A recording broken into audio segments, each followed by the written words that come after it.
Back there, I can't guarantee, like, we're going to try to beat some Cowboys, some bully hunters, but most personal, when it comes to bulls, some lucky horses, we'll get down on the dirt. You guys get to take a look around. What I want this time to be, not all of us, but most of you have been to rodeo before. However, there are no death questions. This is an opportunity to get them answered. Death questions, this is an opportunity to get them answered. So yeah, my name's Logan. I'm an arena director for Hilo Rodeo. So we go across the country. We'll kind of start and I'll kind of talk. We go across the country. We have you guys follow me. We have 20 rodeos a year all across from Homestead, Florida, which is south of Miami, all the way out here. So we're like all over the country. We do 20 rodeos a year all across from Homestead, Florida, which is south of Miami, all the way out here. So we're like all over the country. We do 20 rodeos a year all across from Homestead, Florida, which is south of Miami, all the way out here. So we're like all over the country. We do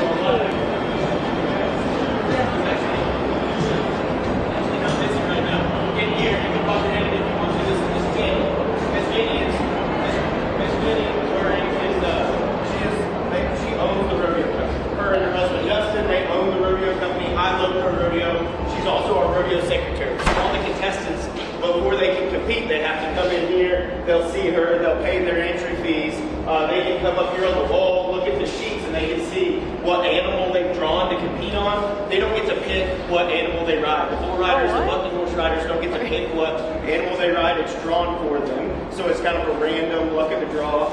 And of course, in those events, they're scored. Half the score comes from the animal that they draw. So there's a lot of luck in placing there. In the time event end, the animals, the horses that the ropers get to rope on, they're theirs. They get to bring them. However, they get to draw a steer or a calf to rope. So there's a little bit of luck in place, and then of course the barrel racers bring their own horses to compete. So, but this is kind of the headquarters, the brain of professional rodeo right here. So you guys can follow me. We'll go around the border and down there. They have Rodeo El Paso does a great job of providing hospitality for the rodeo contestants. So it's kind of making them hungry, just smelling it. The contestants that come in, we're getting really busy with the rodeos right now.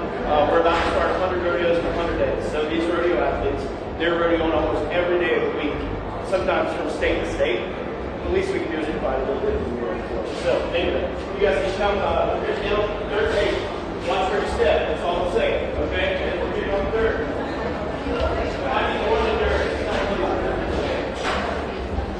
Todavía no estamos en vivo. O sea, no me ha dicho todavía. I would ask you honestly. She told me que. So what we're going to do is we're going to go out into the arena, and then we're going to go into the center alley, and we'll get a look at some of the bulls and bucking horses. The only thing I ask is as we go in the arena, and we'll stay single file line so we don't make a bunch of footprints out in the arena. You guys good with me? All right. Go follow me. Hey, Bruin, will you shut this back behind us? We're going to get done. Thank you.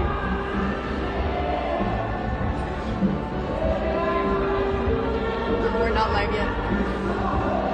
So, do I put it down? She said very bad connection.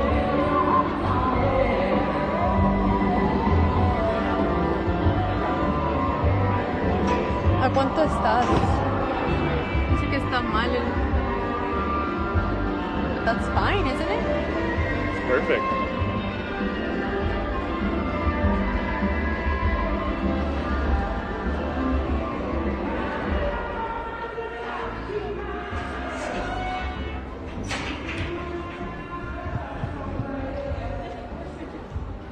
I mean, they're rather large farm animals, you know what I'm saying? Like, I don't know how big they look on TV, but they're equally as large or bigger in person. So, we've got quite a few different bucking bulls here. Let me see if I can find. It's kind of hard to see, especially behind this banner. Let me shut this gate and I'll get this banner out of the way. This little white bull right here, very grainy. Taking a nap, resting up for his big performance in a little bit. His brand, his number is 007. They call him Dr. No. No, we didn't go with James Bond. That would have been the obvious thing. But 007. And he's one that bucks hard, but all the guys like to draw. Dile que a mí no me deja porque alguien allá sí le This puede bull cambiar el that's delay. closest to us here, standing up, the black bull ADL. He's a younger bull that's relatively new to us. Okay, we're live. And he's pretty hot. And by hot, I mean like if somebody's in the way, he will go through you. You know what I'm saying? Most of them will go around you, not him.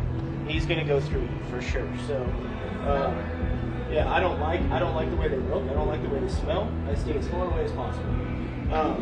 Let's see our bucket horses here. If there's somebody I can point out to you. There's 224. Stand up here real quick and see if I. Okay, this dark brown horse. You see the paint horse right here, the white and light colored horse right here. The dark brown horse that's in the pen with him. That's 224.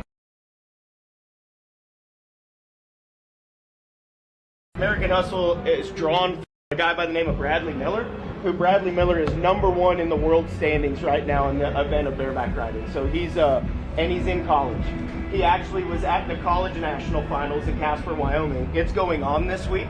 So he's already competed a couple times there. He'll have to go back after this and compete again, but he was able to fly down here and come get on. So he's #1 in the world standings out of 100 other bareback riders, and he's in college. Young guy, doing really good. So that's the matchup of the night, in my opinion. In the bareback riding, which will be the first event you see tonight after the opening, Bradley Miller on 224 is going to be absolutely fantastic. So this is kind of like this is the brains of the operation, if you will, as far as this is where all the stock is going to be loaded into the bucking chutes. The roping cattle that are down on that end, they will exit here. So this area gets it gets busy. You know what I'm saying? There's a lot going on down here. All those bucking bulls will have to get loaded in these alleys and put in the bucking chutes and whatnot. So there's a lot that takes place back here, and it's hard work. This is some of the hardest work in rodeo, and as you notice, you'd never know if you were sitting in the stands. And it's back here, but when we have a bottleneck back here, it affects what takes place out there. If that makes sense. So in order to keep stuff flowing, let me show you guys this. So, you know, we're in West Texas, so it might not be as prevalent out here as it is where I'm from, but there's a lot of animal cruelty type people out there that think that rodeo is cruel to animals and that we electric shock them and that we do all kinds of stuff. This is what's called a bucking horse flank strap. So this is what goes on the back of the bucking horse, and it goes right in front of their back legs. And so it gets put on right there, and it's nice and loose, and there's this strap. So a guy on the back of the bucking chutes, this gets put on after the animal gets into the bucking chutes right here, and it stays nice and loose. And a guy on the back of the bucking chutes, when the cowboy nods his head and the gate opens, he'll hold on to this, and as you can see, then it gets tighter. And what it is it's like having your belt on too tight, and when those horses jump up and they kick out, it loosens up, right? And then when they come down, it's tight again, and then they jump up. But you guys can all feel like that's what's going to be in contact with them. And I mean, it's sheepskin. There's no barbed wire. We have a lot of rules in place. Cowboys get fined if they cut animals. And at the end of the day, High-Low Pro Rodeo that I work for, in 2021, we sold 11 bucking horses for $1.2 million. These are not like sale barn animals that we can just go get more of tomorrow. They go to about 10 rodeos a year and they're in the arena for 20 seconds a pop. So 200 seconds, what is that, 3 minutes that they'll compete all year, and the rest of the time they're in bigger pens back here. They just get brought up into these small ones before the rodeo. When they're at home, they're out in pasture the majority of the year. So it's a pretty cush life, and those that think that we abuse them or that we don't appreciate them or that we don't take care of them have absolutely no idea about the industry itself, because they're worth a lot of money. And if we don't have good animals to compete, then we don't get good cowboys. Remember, I told you half the score's from the animals. So if we have bad animals because we abuse them, then we won't get the good cowboys because they know they can't win anything on our stock. Does that make sense? You got to have good animals to have good cowboys. And so taking care of the livestock, calves, bucking bulls, all of it is extremely important to the longevity of rodeo. And for a lot of us, it's how we make a living. It's how I have 4 kids. It's how we put food on the table, is by putting on rodeos. We got to have good stock, and we got to take care of it. You guys with me? Yeah. Make sense? Okay. Awesome. All right, so flank strap. You guys have any questions about the livestock or anything like that? So how do you get them? Where do you get them? That's a great question. It's similar to the way the racehorse industry kind of is now, where a lot of them are bred. We're getting back about 10 generations. So grandma, great-grandma, great-great-grandma, great-great-great-grandma, like they were all bucking horses, right? And so we're getting bred. And so a lot of the rodeo companies, high-low, we raise a lot of our own bucking horses, but then we can also purchase them from other stock contractors. So there are also people across the country that just raise bucking horses. They don't put on rodeos, but they raise bucking horses, and you can buy some from them. But it's a pretty small market, you know, so it's not something that's huge, but they're bred for this specifically, and I mean it's a pretty good life if we're honest. So same way with the bulls, they go back. I mean, they go back 10 or 11 generations at this point in time, and typically, you know, bucking horses they'll go for maybe 10 or 12 years to rodeos, going to 10 to 15 rodeos a year, and then they're retired, and they can either breed so we can get more of their genetics if they were good, or they just get turned out on pasture. What's their lifespan? So their bucking horses will last, I mean, 30 years, typically speaking, is old age, right? So maybe even a little bit longer. So they won't start until they're 4 or 5 years old, and they'll go until some of them have gone until they're 20. But for the most part, late teens, somewhere around in there, and then they're retired for the last half of their life on the pasture. So. This is Dustin Murray. Dustin Murray is the owner of High-Low Pro Rodeo. So he is one of the big reasons why we were right here in El Paso, Texas, putting on the Pro Rodeo, bringing it back. That's exactly right. That's exactly right. Yeah, that's the real boss. Yeah. This is the only one we do here. Now there's a bull riding that comes to the County Coliseum, a Tuffy bull riding, but this is the only professional in February. This is the only professional rodeo, PRCA rodeo. But PRCA rodeo was here for a very, very long time.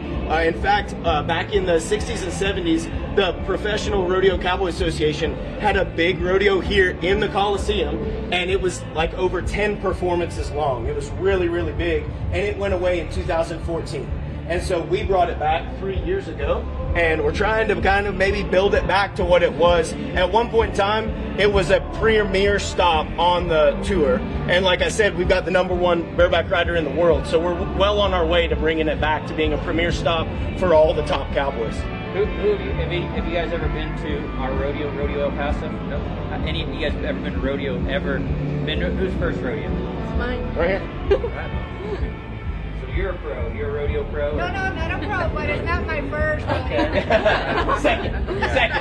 Well, I'm super glad you guys are with us. So. And it's not my last rodeo. Not your last rodeo, that's right. So, okay, awesome. Yeah, it's good. I told them they picked a good night to come. Yep. Thanks for being with us. So I hope you guys have a great time. Yeah, it's going to be...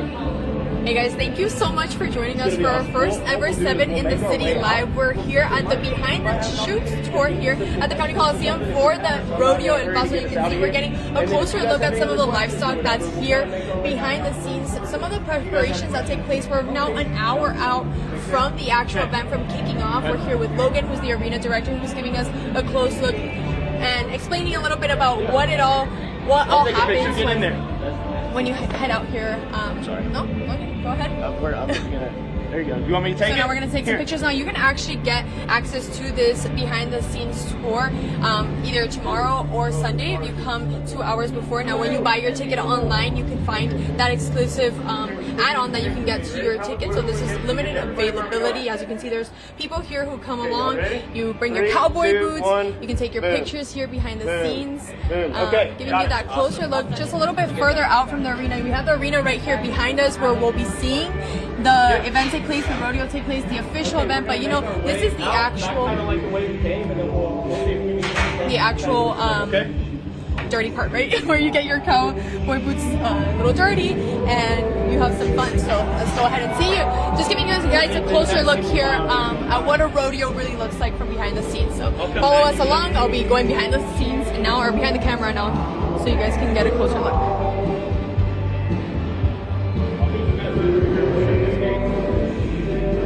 The doors have officially opened. They open at 6 o'clock. So again, the rodeo kicks off at 7:30 p.m. tonight.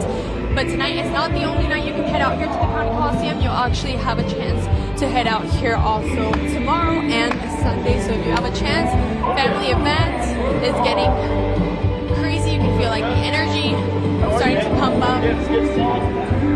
All right, guys, let's see where he takes us now. This is my first rodeo ever, guys, okay? So it's pretty exciting to get this opportunity, and actually in about an hour when the event officially takes place, I'll be welcoming the crowd here. It's an honor to be able to do this here in a city that I now call home, right? So very exciting opportunities for me here. As your 7 in the City reporter, if you guys don't know, I've been going all around town, giving you guys some closer looks at things to do, just like this. New places, old places, everything that there is in El Paso.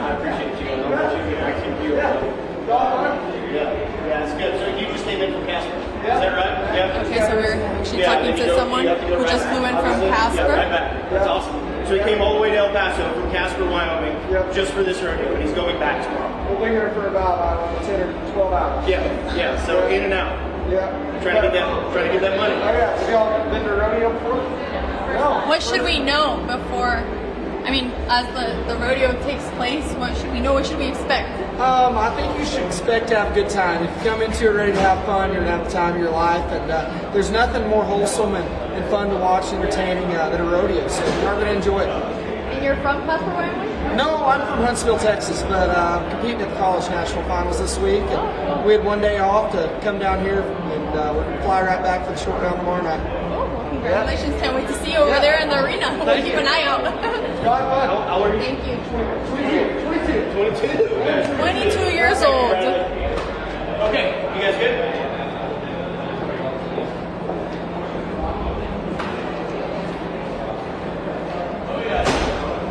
So now we're going to the main entrance, the lobby of the Coliseum here, where we have merchandise, where we have snacks. Questions? Thoughts, comments, concerns? Anything else you guys We have approximately would like to know? 56 minutes until showtime, and the opening is going to be crazy. It's going to be awesome. Lots of dark house lights. I don't want to ruin it. All I'm saying is that you don't want to be late. Is all I'm saying. Right? So you have plenty of time. Walk around, do a little bit of shopping, find your seat. You're going to want to see the meeting, and then Bradley will be the first event. So right at 7:30, right after the opening, he'll be right there at the beginning of the rodeo. You can watch him compete and go from there. So I'll be as a ring director, I'll be bouncing back and forth between both ends, running around like a chicken with my head cut off. So if you see me play, and we'll fist bump or something if you're close enough. Sound good? Okay. Thank you guys so much for coming and taking the behind the scenes tour. I enjoyed getting to hang out with you guys. So thanks again. Thank you. Yeah, absolutely. Yeah. So that concludes the tour here, the behind the shoots tour. Again, as I mentioned earlier, if you're just joining us, we were just behind the scenes of the Rodeo El Paso here at the County Coliseum. It's taking place this weekend. You have today, tomorrow, and Sunday to head out here. You can get that opportunity to go behind the scenes, see a little bit about the live stream, learn a little bit more, maybe get your cowboy boots a little dirtier, out in the dirt. You see the arena up close and personal. That's a one-in-a-lifetime opportunity. This is my first rodeo ever, so I think this is the perfect way to kick it off. I'm very excited, and I'm actually going to have the honor to be welcoming the crowd in just about an hour to kick off this night, to welcome the weekend in. Happy Friday, everyone. Again, thank you guys for joining me in 7 in the City. Thank you for all the support that you guys give me. Going all around town, finding all these fun places. A girl from Miami made it here to El Paso, Texas, and now at a rodeo, cowboy boots, jeans, denim on denim. Very exciting. I want to give you guys a little look at what it looks like here at the main entrance. You can see you have some merchandise, you have your beer, you have your food, papas locas, you have red beer, just a little bit of everything out here. Lots of people who are starting to show up. The gates have officially opened at 6 o'clock, so 2 hours before showtime. You can head out here so you can get your spot. You can come in with some time. You can pick your little popper. What's this? These are samples of kettle corn. A sample kettle corn. Okay, you want to have some with me? Yes. Cheers. Cheers. We have to eat, right? Real good. That's good. Thank you. There you go, guys. 7 in the City has made me eat everything. So I'm sorry if you guys are tired of seeing me eating, but I'm enjoying that. Anyways, you have your lemonade, you have your beer, you have your margaritas, you have everything. But you can also, you can have your fans. I have my fan because of course it's hot. Hydrate. Let's give them one last thing, Tony. Let's show the arena as we're prepping here. Guys.